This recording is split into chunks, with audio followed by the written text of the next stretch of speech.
Bonjour à toi, on continue hein, sur le même sujet. Elle était faible, j'ai dû devenir forte. Donc il y a un événement particulier qui a fait que, en étant à l'école primaire, j'ai dit je dois être forte pour ma maman parce que ma maman, elle est faible. Je ne vais pas aller dans les détails parce que ça sert à rien de raconter ça ici, mais cet événement m'a traumatisée à un tel point que je me suis dit ma maman, elle est faible. Je dois être forte. Et je l'ai beaucoup défendue hein, quand certaines personnes se moquaient d'elle, de son côté à elle, de la famille. Mais c'est vrai que c'est handicapant quelque part. C'est handicapant, tout simplement. D'avoir une maman qui ne peut pas se défendre, qui ne peut pas, comment dire ça, s'affirmer devant les gens et puis envoyer les gens paître, tu vois.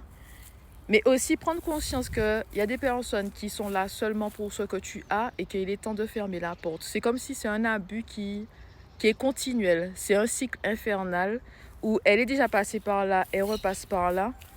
Et c'est vrai que j'avais une forme de sagesse quand j'étais jeune. Je lui disais, écoute, si tu fais ça, ça va donner ça, il faut faire ça. Mais elle ne comprenait pas, elle n'entendait pas. Et je l'ai vue plusieurs fois se diriger vers le mur. Mais c'est-à-dire que je savais très bien qu'elle se dirigeait vers le mur. Je lui dis, attention, tu te diriges vers le mur. Et elle se dirige quand même vers le mur.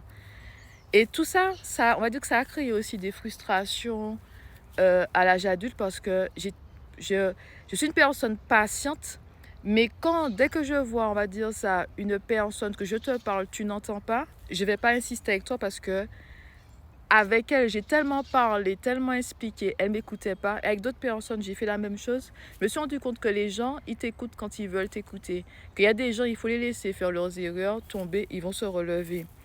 Donc, j'ai pas cette forme de patience avec les gens qui sont têtus et les personnes qui n'apprennent pas de leurs erreurs parce que j'ai déjà donné dans ma vie.